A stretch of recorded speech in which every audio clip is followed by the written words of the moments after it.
Carrie, but I don't want to watch June Maeda. I don't like Keyworks. But have you seen? Charlotte. No, I have not seen Charlotte. I have no desire to watch. Bullshit. There's 5 of them. It's really good. There are 5 more than I want to watch. I don't want to watch. June Maeda. Please, I get really scared. We can marathon them. We'll do like a Charlotte. marathon. That sounds like an actual nightmare. Like an actual nightmare. I can't. I'm sorry, I can't. I can't. I'll be your best friend. Okay, fine. Okay, yeah, fine. Let's watch it. Let's do it. Tamori offers to take you to go see her brother the next day. At first I was kinda confused about this. After all, she met the guy like a day ago, and she's already taking him to see her hospitalized brother? She says it's nothing worth hiding, but that doesn't make it any less awkward and uncomfortable, if not for Tamori, then for you. This is something most people would consider extremely personal, kind of like taking a guy you just met to see your parents who are dying in the hospital. But I guess Tamori doesn't give a shit about stuff like that. I actually kinda wish they'd saved this for episode 4 or 5, after she'd gotten to know you a little better. That way it wouldn't feel so weird. They'd hopefully be friends at that point, united with a common goal to save ability users from the evil scientists. That way, we as the audience member would be even more excited to see it, since we've been waiting to see what horrifying thing happened to her brother since episode 2. I mean, it's obvious that the only reason Tamori is taking you to see her brother is to inform the audience about what happened to him. Waiting would hype it up even more and make it feel more natural, as well as make Tamori feel more human. I guess it doesn't matter though. The next day, Tamori takes you down to the train station after school, and we get an entire scene about her fangirling over a boxed lunch. I kinda wish they hadn't included the boxed lunch at all, and just had a montage of them riding the train and then the bus, kind of like in Spirited Away when Chihiro was going to the 6th station. It would stick with the serious mood that's been created around this event. All of a sudden on the bus, we switch back into serious mode, and it's even more jarring than the lighthearted comedy was when Tamori fangirled over the fucking boxed lunch, resulting in some serious emotional whiplash. That is not to say that emotional whiplash is bad. When it's done right, it works to accentuate the moods it's switching between. Unfortunately, it's very easy to get wrong, serving to do nothing but take me out of the scene. It gets to the point where I can hardly take anything in this show seriously because every moment of dramatic tension is immediately followed by stupid, childish comedy. Comic relief is not inherently bad, but when it is this frequent and heavy-handed, it makes even the most serious of scenes feel stupid and childish. Back to the bus scene, Tamori basically explains to you her entire backstory, which kinda calls into question why she's going to see her brother in the first place. If she's already explained everything, complete with animated flashback, couldn't she just explain what her brother is like now? I mean, in universe, she has no problem just explaining everything else, and it would only take another sentence or two to say, and then he went insane and started destroying things. Maybe then the show would have time to pay attention to some of the other side characters, rather than leaving them as two-dimensional cardboard cutouts for the entire fucking show. Tamori's backstory reminded me a little bit of Yuri's backstory from Angel Beats. It's an okay backstory, but once you think about it, there are a lot of holes in it in ways that shit could have been avoided. It starts out pretty good, saying that her brother was the first one to get powers. It implies that you have to get to a certain age before you can get your powers. Back in episode 1, you said that he got his powers in middle school, and Tamori starts getting hers once she enters middle school. It's a way of showing what appears to be the age kids with abilities start getting them without outright explaining it. When Tamori tells her mother that she got accepted to this awesome middle school and her brother says, "That's great, you'll make a great doctor," all I could think was, gee, I wonder how this dream's gonna be crushed. Also, what's up with the mother saying that getting into this school means she'll be an expert doctor? Ignoring the fact that she'll probably change her mind in a few years anyways, Tamori could easily become an average doctor or even a bad one, although bad doctors don't usually last very long in medical school. I'm all for encouraging your kid to pursue their dreams, but at least be realistic about it. I mean, the mom didn't even try to explain how difficult it is to become a doctor, let alone an expert one. She goes to show her brother, and he's just like, wow, you're so great, unlike me.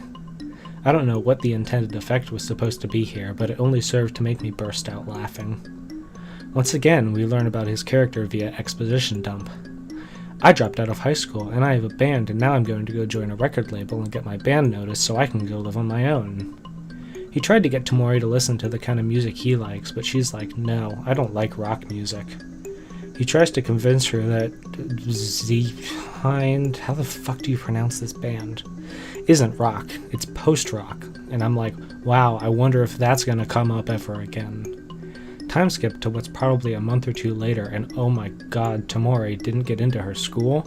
I never saw that coming. Apparently, she and her brother are both going to go to a boarding school to further develop their talents, whatever the fuck that means. Credit where it's due, the artist did a pretty damn good job showing how stressed Tamori's mother is after just a few months. She looks 10 years older than she did before she gave them the bad news. You can see her cave a little more and a little more as her son is like, but I'm about to sign a record label. That, however, is where my praise for this show ends. Their mother gets down on her knees and begs them to go to this school. But why? She's the parent. She shouldn't have to beg them to listen to her, it's just assumed that they would. Why can't she just be like, you're going to this school whether you like it or not? They seem to have enough respect for her that they'd listen. This scene doesn't make any sense. It's another example of fake feels put in there so you don't notice how bad the show is. Tamori says that at first the school seemed normal and that she made friends, but had to take some physical exams every day and her brother couldn't see her ever. This isn't a huge big deal, but the delivery for this could have been a bit better. Rather than tell us about the physical exams and not being able to see her brother, we could have two short scenes, one with her taking a physical exam and asking why she took these every day. The doctors could just laugh it off or not answer at all, adding to the creepy, ominous atmosphere. Then we could have the next scene be Tamori looking around to see if she could find her brother, and then some of her friends come and escort her away with some kind of obviously fake excuse. This would also add to the ominous atmosphere of something is not quite right here. It wouldn't take that much more time, and it would feel less like we were being force-fed information. Up until this point, her backstory has been animated with dialogue, so why did it suddenly change to still images with fucking exposition over top? After the scene of her friends guiding her away from where her brother supposedly would be, we cut back to her on the bus saying, meanwhile, my brother had been turned into an experimental subject. Then cut back to the still images of her brother in the chair, etc. with her narrating. Since she didn't actually see it happening, it would make sense for it to be a still black and white image. There are so many ways in which this anime could have been better. Tamori tells us that the scientists found her brother because he was using his power to change the vibrations in the air during a live concert. But how did they find this concert? Did they already have reason to believe that there was an ability user performing at a concert and that his ability was to change the vibrations in the air? How did they know it would be this specific concert and not just any concert? Did they have someone stationed at every single live concert in Japan just to find this one ability user? If they didn't, then what possible way could they have had to find him? I guess they must have been really dedicated to finding this ability user. And what's up with their motive? They wanted to see if they could use his ability to jam communications or jack airwaves. But if they really wanted to know if that were possible, why did they do all these experiments on him until his mind broke? Did they have a backup supply of people with the same ability? If they didn't, they just got rid of their test subject. They couldn't just have him try to use his ability to jam airwaves. You can see diagrams of his brain and body on the computer here, but what good is that if they don't have said brain? Do they have some way of extracting his power from him? What the hell are these experiments? What are they doing? It looks like they're just blasting sound and seeing what happens. What does this accomplish? They already know he can manipulate the vibrations in the air or whatever, so what purpose does this serve? And why did this break him? What did they do to change him so much? I guess we'll never find out because they just leave it at that. Oh, and in case it wasn't completely obvious, Tamori helpfully explains that her friends were just fake friends trying to distance her from her brother. They were examining her every day to see if she would have an ability, since it seems to be hereditary. Does that mean their mother also had an ability at some point? I guess we'll never find out, since her mother is never mentioned again after this episode. After all this happened to her brother, she swore on her heart never to trust anybody ever again, ever. So how come she goes around showing her power to people? If even one person talked to their friends about it or posted it on the internet, she'd be dead for sure. She's not acting like a person with trust issues at all. She's become emotionally cold, but that is not the same thing as not trusting people. How come she's telling all this to you? She must have at least some trust in him, or she wouldn't be telling him her entire life story. She supposedly met the one person she could trust in. Yu asked who it is, but she interrupts him, and that's the end of the conversation. Such suspense. I wonder who that person could be. I'm sure it isn't the main character. That would be a cliché. They get off the bus, and holy shit, look at those stairs. Those would be a bitch to climb even for a healthy person. I wonder what they do for people with disabilities that limit their movement. Maybe someone came to see someone in the hospital, but they're in a wheelchair and can't get up those stairs. Why is there no road that goes up there? I guess if you can't walk, then you're out of luck. No visiting for you. I'd actually like to think that they have a guy with the ability to teleport, except because all abilities in this show are flawed, he can only teleport 6 inches at a time, so he'd be teleported up 1 step at a time. They go up to see her brother, and oh my god, look at all those feathers. I'm assuming they came out of his blanket or pillows, but if that's the case, why do they look completely fine? You'd think that with all the feathers in the air, they'd look a bit emptier than they do right now. Also, why are there almost no feathers on the floor? If he's been doing this for a while, which I assume he has given all the feathers in the air, there should be a lot of feathers on the ground, right? Did he just start doing this when they came up? The nurse comes in and is like, oh no, he ruined another futon. Excuse me, but how exactly is it ruined? It looks brand new. I wonder how many spare futons they have. I wonder how many he goes through in just a single day. If he's been here for years, how many has he gone through in those years? That must cost a lot of money, don't you think? Is he the only patient who destroys things? Why did they give him futons if all he does is destroy them? Seems like a waste of futons to me. I'm not entirely sure why they're allowed to take him outside without some kind of nurse supervision, but I'm not an expert on Japanese hospitals. I mean, it's certainly not the first time where a patient was taken outside the hospital. We have a touching scene where Tamori takes him out to see the ocean, and we get this line.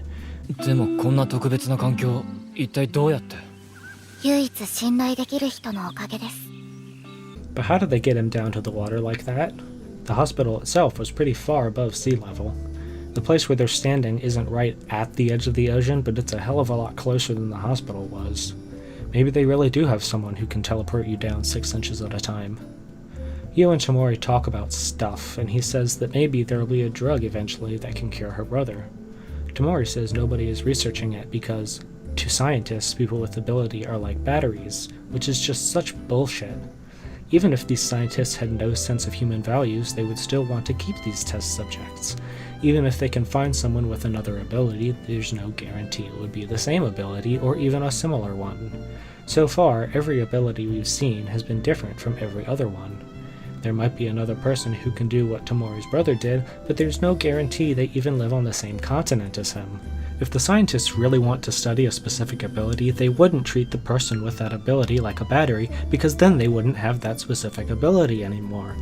It's not like they're doing these experiments on normal people, where they can just bring in another one once the first one breaks. There is no way for these scientists to keep doing this research in a realistic way if they act the way Tamori says they do. Therefore, they would have reason to want to be able to bring back people with these abilities just in case they accidentally break or kill them. Tamori says some more stuff, and then they get back on the bus, and I noticed that her reflection is about 3 inches further right than it should be. From the angle of the camera, her reflection should be right here. But why does every anime have to be like this? Anyway, Yu gets home and his sister gets mad at him for not telling her he was going to be home late. They eat dinner and oh my god, we get another pizza sauce joke. I never saw that coming. Then, just in case you didn't get it, they zoom in on the pizza sauce container. This show knows exactly what details to emphasize and what to leave up to assumption. Ayu is looking through her telescope and mentions that she wants to see this very special comet that only appears every few centuries. Gosh, I wonder when this is going to come back into play. Can this show not mention anything that isn't obviously going to come back into play later in the story?